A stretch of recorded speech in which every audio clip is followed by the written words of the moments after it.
Hello everybody, here we are with another Kinstretch class. We're going to focus in on some hip internal rotation as well as some lumbar articulation for your spine. So all you're going to need today is a pillow. What is that called? A towel. A pillow could work, but you would want it to be a really firm pillow so that you actually are able to elevate your hips off the ground a little bit. And other than that, just a spot to work on the floor in like a mat or something like that. So go ahead and start laying down on your back. We're going to start our spinal articulation from here today. And you can just throw that towel right underneath your lumbar spine, really just to help increase what you're aware of as we start to articulate the spine. So start peeling your tailbone up away from the towel.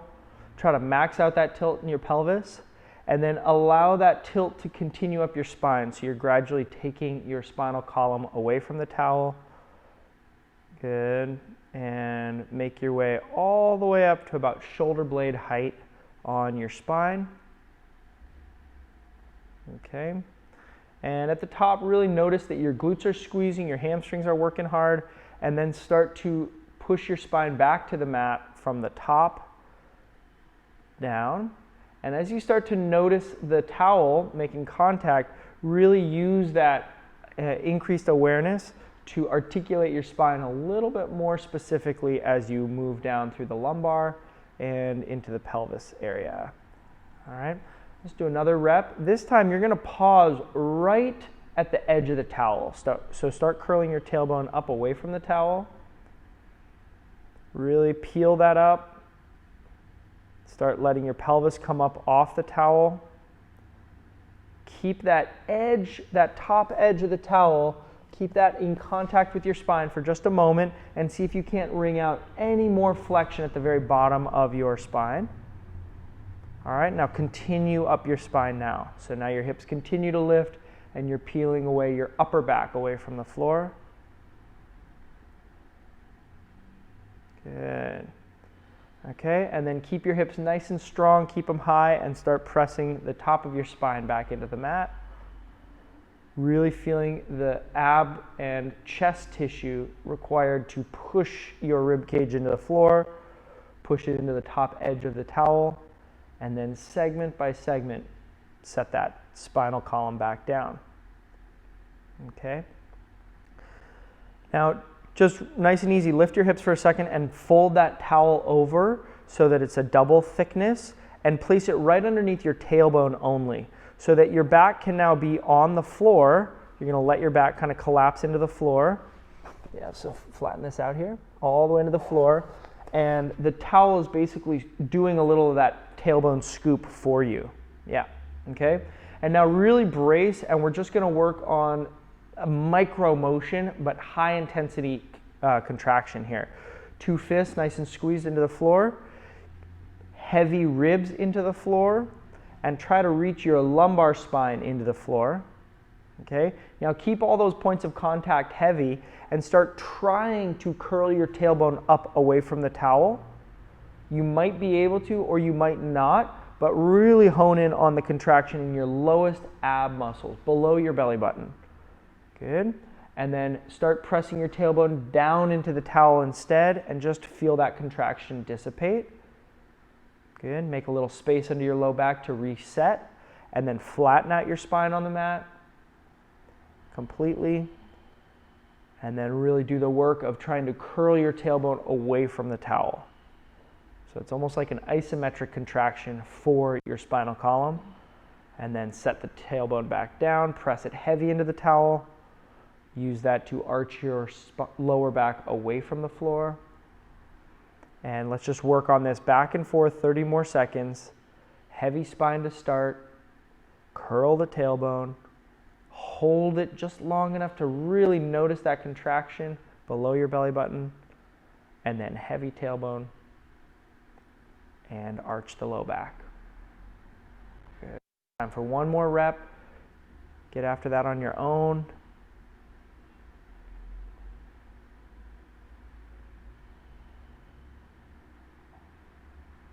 Good. And and relax it. Awesome. Okay, so you can go ahead and lose the towel now and come into a side lying position. If you want to use that towel for a pillow, that works nicely. Otherwise, you can just throw your arms under there or an actual pillow.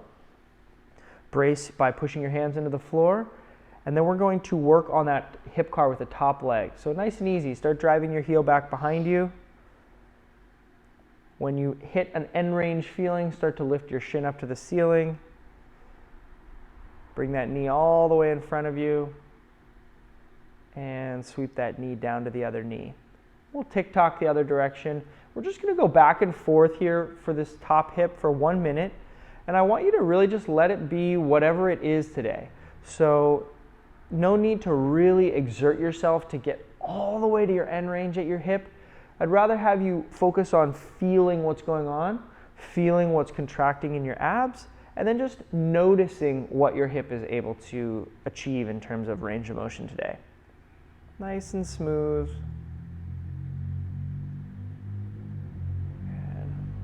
You can almost imagine that you have a friend pulling your leg through your range of motion as if they knew your hip range even better than you knew it. Imagine that they're just doing that motion for you. And sometimes that can give you a good idea of the dissociation of the motion of your hip from the lack of motion in the rest of your body. Last 15 seconds.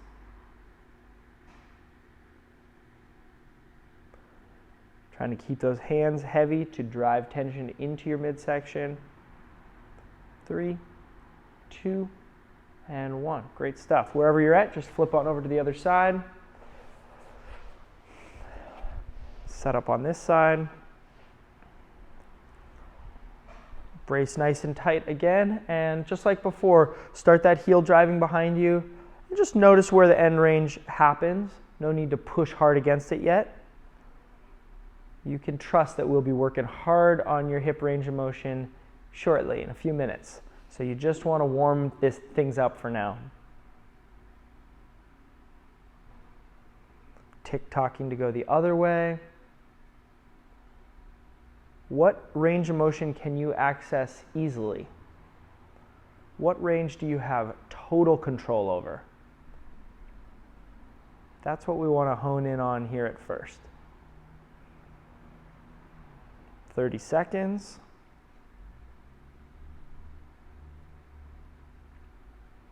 Feeling those hands stay heavy even as the leg sweeps behind you. And using your spinal awareness to not let the tailbone curl under any now.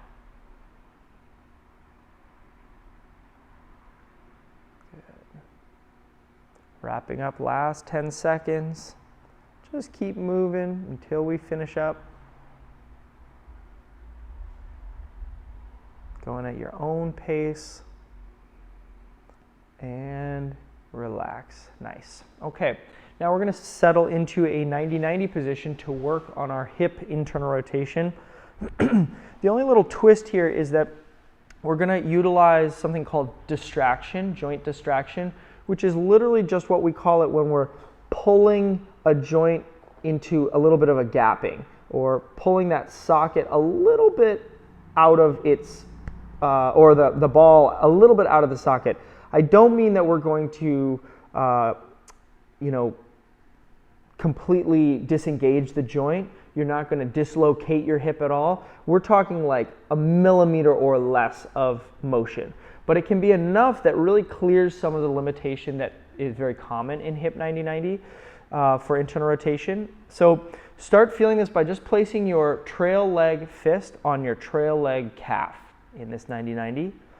If you are someone who sitting upright, like Hannah is showing, doesn't feel good for you and you really need that leaned back, you might want to utilize a prop. So here's where a block, a yoga block, works really well to push into your back calf, but so does a water bottle, or I can think of maybe a thick book, really anything that's going to provide some actual pressure into the calf and therefore help to distract the thigh bone out of the hip socket.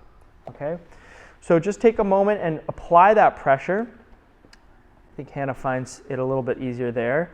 Okay, and then keep applying that pressure as you really turn your pelvis as much towards your back shin as possible. So you're really settling into an internally rotated position for your back hip and just using that pressure on your back thigh to get a new sensation than you're used to. All right. Feel free to micro adjust here. You might try to work on tilting your pelvis forward and back. You might play with turning your pelvis a little closer towards that back ankle. Yeah. Just use sensation to hone in on that twisting stretch that we're going for and drill down all the way to your deepest hip stuff.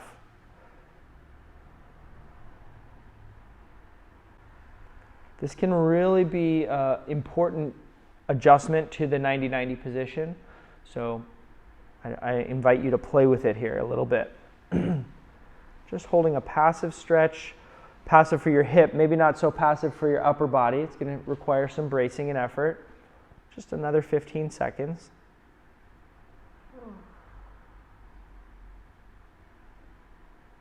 Some deep breaths to try to reassure your body and the hip joint that everything is a-okay.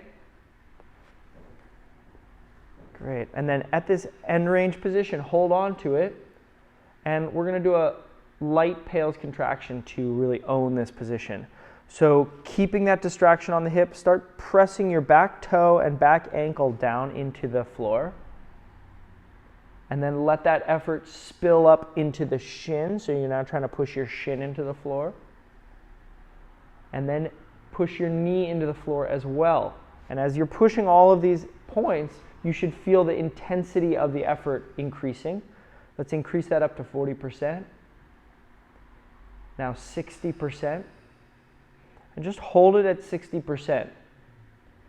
Now you have the benefit of both the distraction force and the rotational force on the stretching thigh as inputs to try to really feel your end range position here.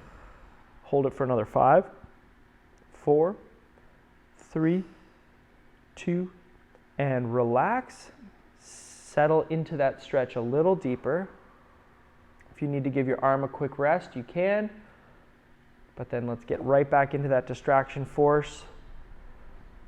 And we're going to do a little higher intensity PAILs contraction now. So start with your toes and ankle, pushing with just 1 pound of pressure, and then smoothly grow that effort as you start pushing your shin into the floor and your back knee into the floor, and ramp up the intensity to 40% effort,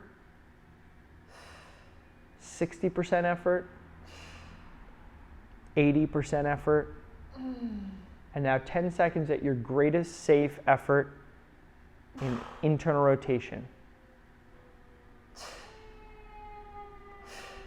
5, 4, 3, 2, and smoothly ramp that effort away.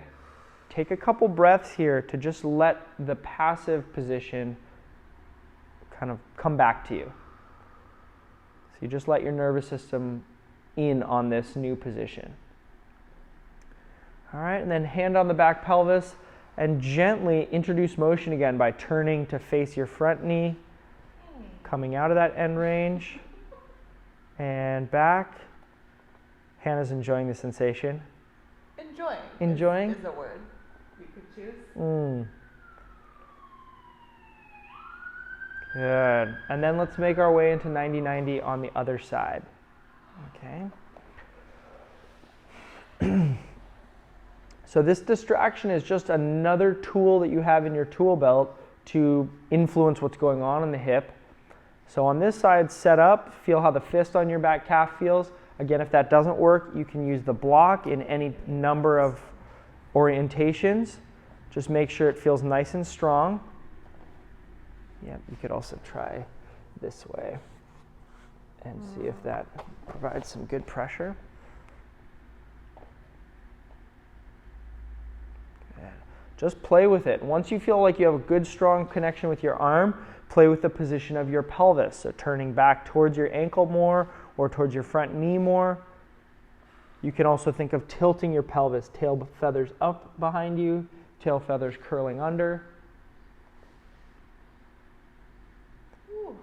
And what you're hunting for is that clear twisting sensation all the way to the bone. Sometimes people will say that it feels like you're twisting your bone. And in a sense, you are twisting your bone. It's just that the bone isn't as readily movable as is the soft tissue and the muscle tissue. But we are working on a rotational effort through all of that stuff. Good. Take a couple deep breaths all the way down to your bottom of your spine, down to your pelvic floor, to try to let that tissue relax into this end range a little bit further.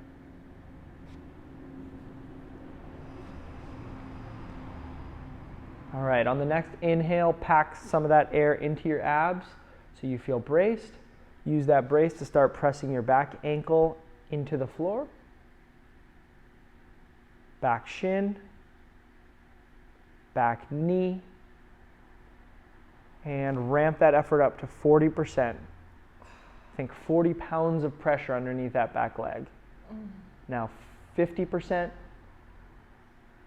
and 60%. Park it right at 60%. Feel all of that extra sensation coming back from your hip because of your effort that you're making. 5, 4, 3, 2, gradually melt that away. Good. Micro adjust your position. You can relax your arm for a moment. Set up your hip into a more advantageous position for your stretch. There you go. Good. Really trust your ability to feel what's going on. Gotta start there. No one else can feel your stretch for you.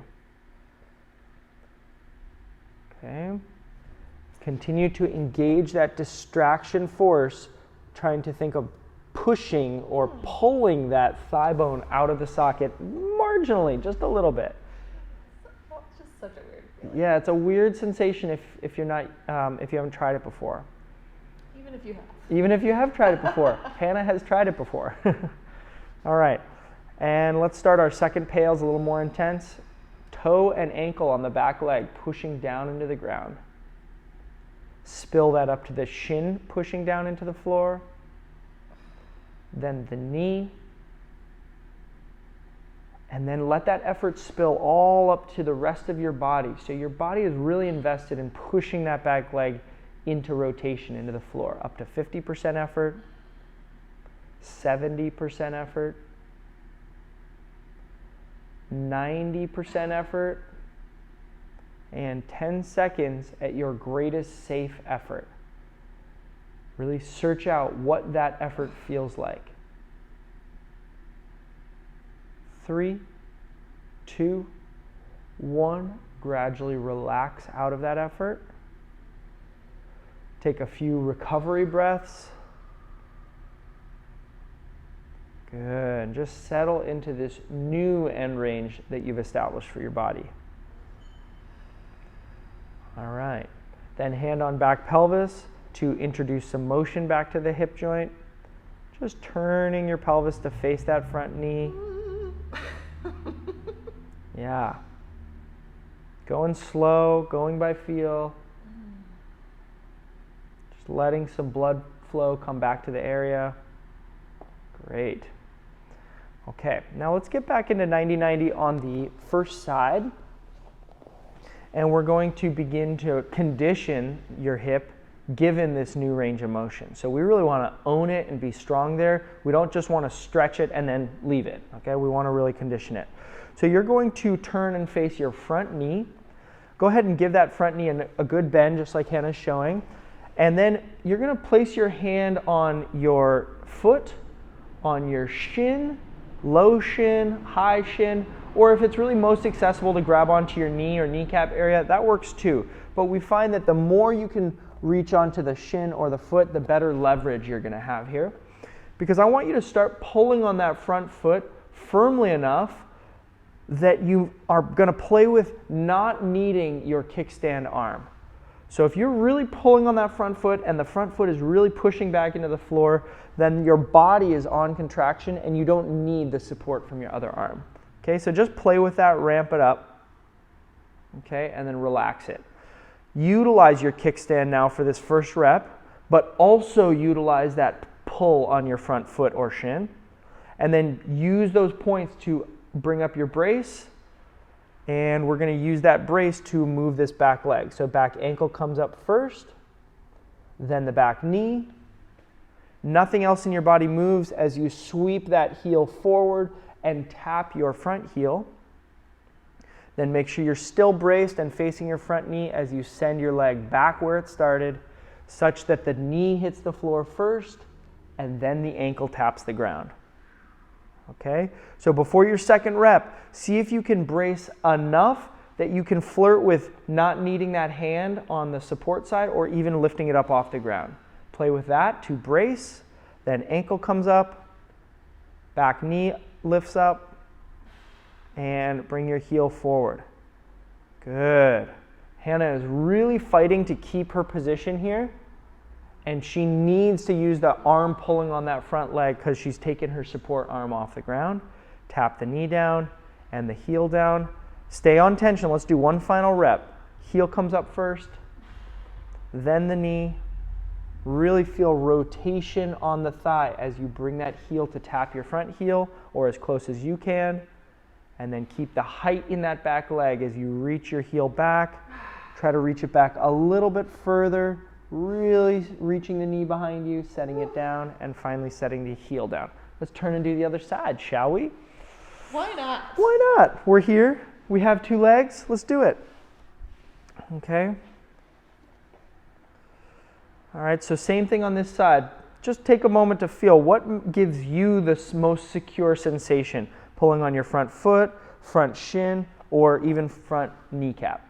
Okay. Find that brace.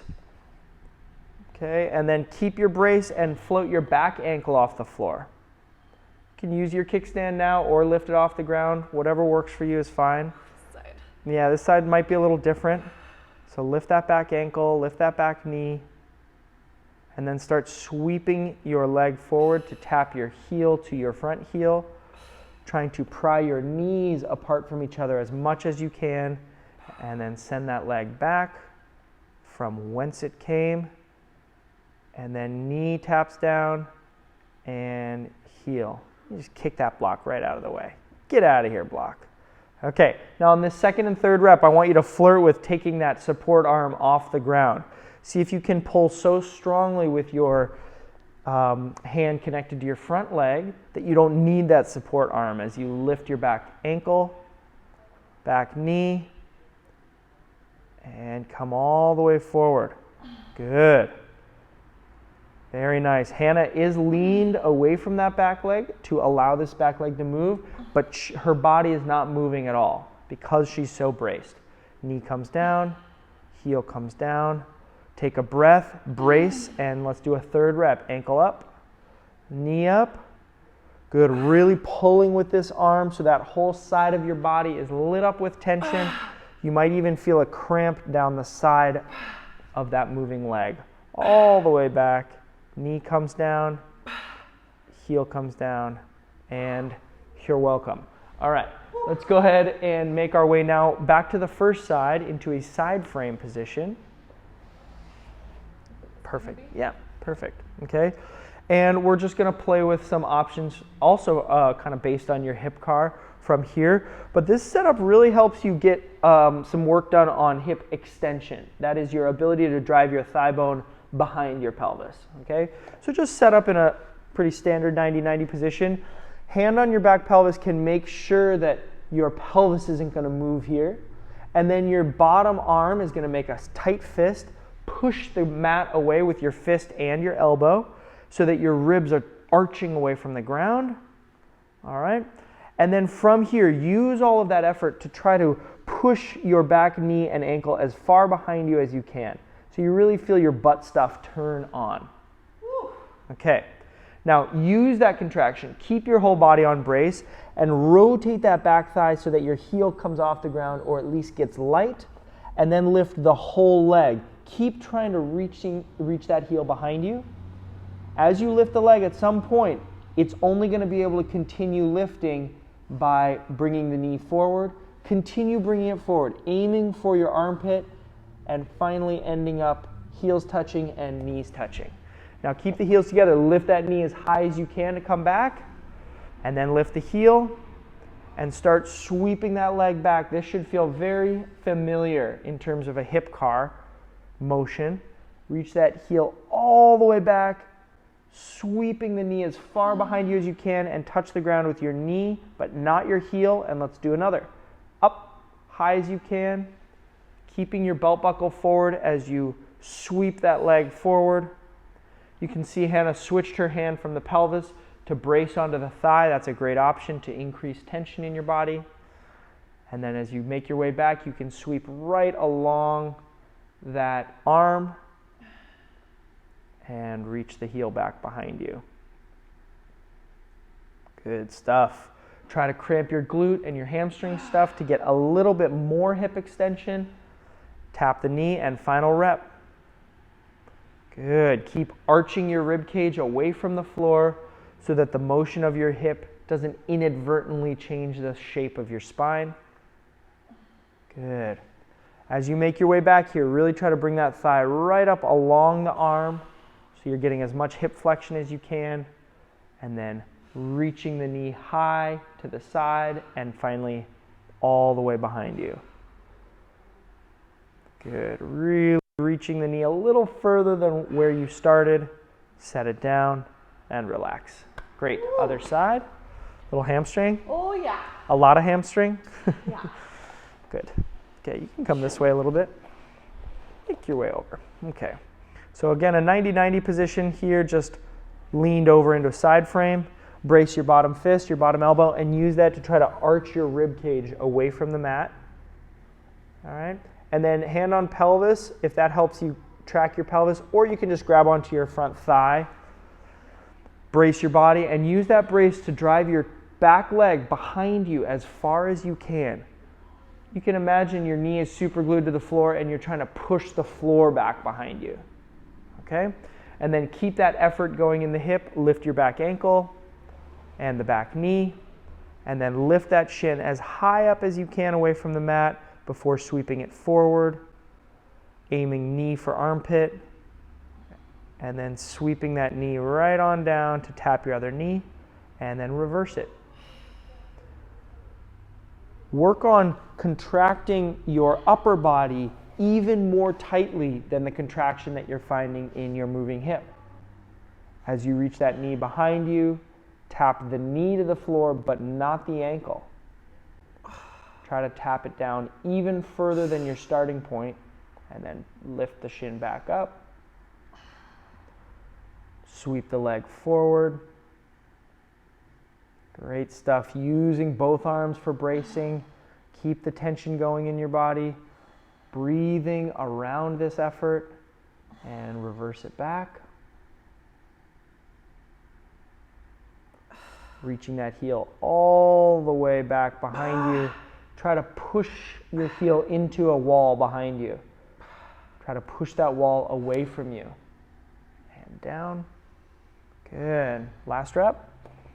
Shin up to the ceiling. Knee to armpit without letting your belly button turn towards that moving side. Sweep the thigh along your braced arm. And the other way. Good. Now is where you really want to articulate all the way to your end range. Use every ounce of tension you can find in your body to try to accomplish that end range articulation. All the way back. How far behind you can you touch your knee first and then your ankle? Setting down smoothly. Excellent work. Very nice. Okay. Now go ahead, come back into side frame. We're going to make our way up the chain now, still using the hip, but not for motion. All right, good. Let's just scooch it this way a tad. Yeah, perfect. Okay, and you're going to start with your hand on your pelvis again, turn to face your front knee, and reach that back leg back behind you as far as you can, okay? And then really pin it down to the floor. So instead of lifting up, now you're going to think down into the mat. Make your knee heavy, make your ankle heavy, and imagine that that's sort of an anchor for your body. So the contraction through this back leg isn't going to let your pelvis move, all right? And then you can place your hand instead of on the pelvis, just place it right on your chest, because that's what the area that we're going to try to articulate now. Push the floor away with your bottom arm as well. So you have 2 points of pressure, and then use those braced points to start turning your sternum towards the ceiling without letting your pelvis turn at all. So it's just a twist in your spine, and then turn back forward. Good. Make sure your pelvis is still forward, and a second rep. Start turning. Very nice. Wringing out as much thoracic spine rotation as you can, and then turn back. We're going to keep working on this 40 more seconds. Try to link up your breath with the twist. So as you twist, get a big breath in. Keep twisting as you breathe out to wring out a little bit more. Nice job, Hannah. Good. And then start turning back forward and take whatever recovery breath you need. So by linking the breath, you're just using that to get as much stretch in your ribs as you can with the inhale, and then using that stretch to get a little bit more wrung out of your twist. As you continue working, making sure your bottom arm is heavy and your back leg is heavy. That will help keep your pelvis still. Last 15 seconds. If you're feeling your bottom shoulder working hard, that's a good thing. That's okay. Keep pushing the ground away. 4, 3, 2, 1, and relax. Nice. Switch it back to the other 90-90 side. Square up your pelvis to that front knee. Sweep that back leg behind you. And then really pressurize that back leg into the floor. Okay? Also pressurize your bottom arm. Feel your body really turn up into tension. And then hand on chest as you start to turn your chest towards the ceiling without letting your pelvis follow your turn. Good. Find an end range complete stop, and then turn all the way back forward. As you finish this twist, use your breath to increase the twist that you can find. So big breath in to start twisting. Use that to stretch your ribs, and then breathe out to twist a little bit further, like you're wringing out a washcloth that happens to be your spinal column. Okay, 30 more seconds, working back and forth, utilizing your brace points to maintain tension and position.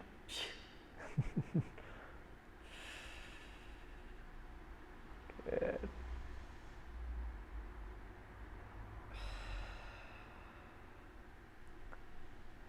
Pushing the floor away, last 10.